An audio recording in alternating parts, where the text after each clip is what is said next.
dark times. I like how Armel just like tried mid call once and was like, I hate this guys, and then never again. That was the game they won, right? We mid Kotl, I think? Or is that? Yeah. But, it was like good for a while. Yeah. To one hero in particular help kickstart this game and push the tempo. Usually will be the Beastmaster who can really Jabs might go down top. Oh, Jabs. And DJ's also in trouble.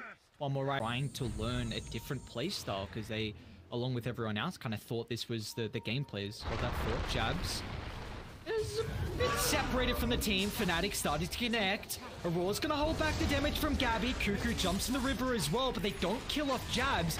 They turn their attention now towards the Templar Assassin without a way to cancel the Fiend script. Raven will end up dropping throughout the river, but Fnatic, they still have Armel, the big damage dealer and the keeper of the light. It did work indeed, as Cuckoo almost solo killing Jabs. Whitemon's able to come through with the sucky suck, and now Cole has the follow burst, a quick and easy 1-2 punch, gets rid of Genuel's life. Now Cuckoo might be expended as the sharpshooter from downtown, as DJ, a well-deserved tip, puts him on the board. Ball is most of this hero now, it feels like. Like, as soon as you get it, it's... You don't even need your Dragon form. You don't even... And Sand King... Like, Sandstorm is pretty much everything, too. Like, Epicenter is important, but Sandstorm is, like, all your damage. So it's still a little scary, I'd say, for Fnatic to force it. They might run into Armel. He's going to be quick on the TP, but Gabby has the avalanche in the nick of time. Now the rest of the team can fly over the tree line to give the kill over to Cuckoo and no way to cancel the blink on Sand King. That is priority number one. Yeah, it feels like this could be really scary for Fnatic. There we go, jumping on Cuckoo. He's trying to give them the information. Carl charging up the epicenter. In they go, ripping apart the life of Jabs. But that was a lot expended just for the Beastmaster, so maybe Raven can have a stable team fight. Standing his ground inside the pit. Gabby's gonna charge on forward, the Tiny, under the cover of the Spirit Vessel, but with Carl follow-up, it's enough to get the kill.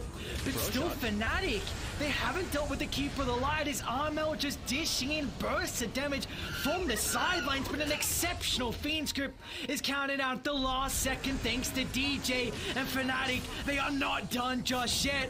Onto Whitemon they go, under the T1 tower. A 5-man wipe by the river as Fnatic show they have what it takes to battle T1 early. That's right, so Raven did get 4 stacks up now. They want a beta fight. Coming out to maybe protect the wards. They do have Sharpshooter if required. But the Spirit Vessel may be all they need. Whitemon trying to give a little bit of health back. Nightmare dodge too early. Zephyr tried to predict it. Now this should be easy pickings for the first Roche. Oh, that was really well played, honestly. Just decision making from Fnatic on point. Like, first time they fight around the Roche pit with the ward. Perhaps it's Hawk. It's just these wards that are coming out, and Fnatic just looking to continue setting the tempo. Look at this. Potential toss back into the epicenter. That'll be first dive taken care of. But Gabby, he did pop the BKB for this. So they've expended a lot, but they're still going to try and follow up for round 2. As a beautiful time Dragon Tail from Cuckoo will make sure there's no opportunity for a BKB. But Fnatic, can they turn this back around? The Raw holding Gabby into place. And Nightmare buying him a little bit of breathing room to make it back to the safety of the high ground. But Radiant is still chasing. It's Fnatic. They're not done just yet with the Tiny. They'll take care of Gabby's life. Now they're looking at Cuckoo as well. It's all up to Whitemon to try and provide a little bit of extra health. But Cuckoo still will be killed off with ease. It's Fnatic. Why not even go for a +1? Zephyr, Lee Wolf. Oh, they're going more? No, that's not a safe place. Tower's going down, and yeah, that's that BKB that you mentioned from the Tiny getting popped early. I mean, it bit him in the ass for sure. Armel just free-casted on him. Oh, dude, what is his damage? Like, we're speaking, Tiny's been a broken hero for quite some time. We often speak about how he can... It's a little 20 Kotl with a BKB. Hey, they might get Jabs. Just doesn't have blink just yet. Jabs is trying to keep the creeps on top of him to prevent the toss, but now that Carl has the follow-up, they'll either get the helm of the over. Cuckoo. Keep going. He will run under vision shortly. It's like they almost have enough damage just to kill him with these two, like pretty quickly. They do. Let's see. Still without BKB. So a 3-1. Oh, that it is. Spirit Vessel and the help of the sharpshooter. And this is a pretty cool angle. Oh no, the creeps, instant BKB from jabs, and I think you might just have to cut your losses and let Waimon die. I'm still thinking about charging up the epicenter. Waimon's gonna end up going down, but T1, they're still sticking around. They feel like this is an okay fight, even the numbers disadvantage. Gabby, they don't even kill Jenny. Wow! They don't even burst the Weaver, but they're onto the Templar Assassin. Epicenter doing mass amounts of damage, so Raven is killed off, but they haven't gotten rid of Armel. All eyes on the Keeper of the Light to see how we can turn this fight back around as a blast from downtown kills off Zephyr. Cuckoo's back in, eyeing up jabs. Carl with the follow-up as well, but now Carl, he's committed into the middle, and Armel's doing God's work. Wicked sick. Gabby's without a BKB. They've even got the boomerang for good measure. Continuing to chase, continuing to hunt, but a buyback's out. Zephyr still has the Fiend's grip, but they've got the bushwhack. An instant cancel, and Armel protected from the BKB. He escapes. People smoked, right? Like, they really are just understanding how this is everything for the game.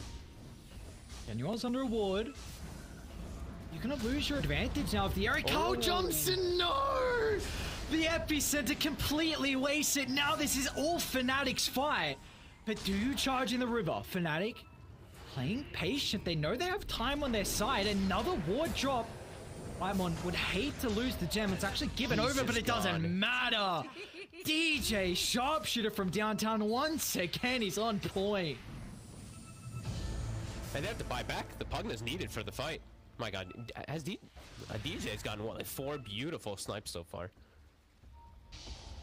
DJ Hoodwink is something to fear as Gabby. Look at the backstab. Have confirmation. Cuckoo's gonna jump straight to the Weaver. Gabby simultaneous initiation. They're on to jabs, but Aurora holds them back off to the northern side. Raven's doing the dirty work. Cleans up Zephyr with the Bane. And now Gabby also trades a 1-for-1. That is the Beastmaster's life. That is Gabby the BKB did have to used. Yes. Yeah. Carl is back in. Lotus Orb out at the same time. They're going to try and blow up the Templar Assassin. Raven protected for the Lotus Orb. Now they're targeting down Carl in the river, and they're still unable to deal with Armel. A TP out from Gabby will be successful. To protect the Raven now. Oh my.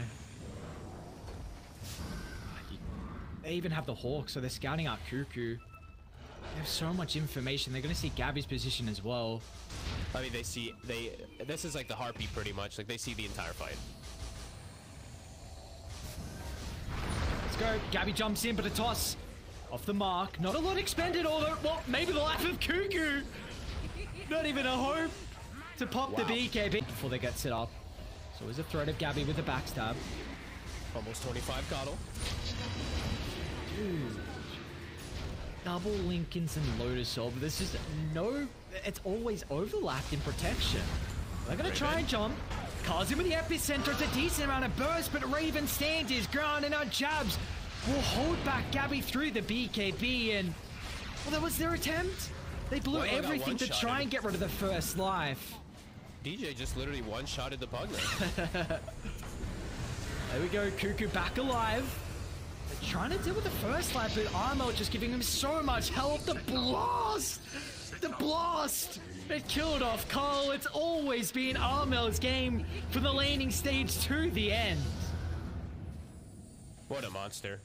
Honestly, like, putting the team on his back. They know how to play with it though, right? Like, the sacrifices by jabs and by Raven this game, just allowing Armel to do this. It's been beautiful. T1, they're gonna try to hang on, but this one is well and clearly.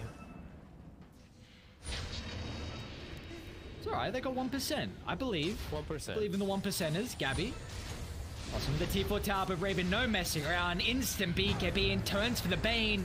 A sharpshooter does more than 2/3 of the health of the Dragonite, so he's back inside the base. It'll call up in 40 seconds, but that's going to be a long 40 seconds as Gabby falling lower and lower. A decrypt to try and give him some time. A BKB won't be a possibility, and it'll be Fnatic. A really, really clean game one performance as Armel shows that. His Kotl, it's up there with the best. I mean, flawless performance from him, right? He had the one death, the one little slip up, but my god, this was quite a one-sided affair, right? Just understanding exactly how to play their draft, knowing who to sacrifice in which instances, and just letting Armel do Armel things. Last pin Kotl working out, like, actually even better than I would have possibly expected.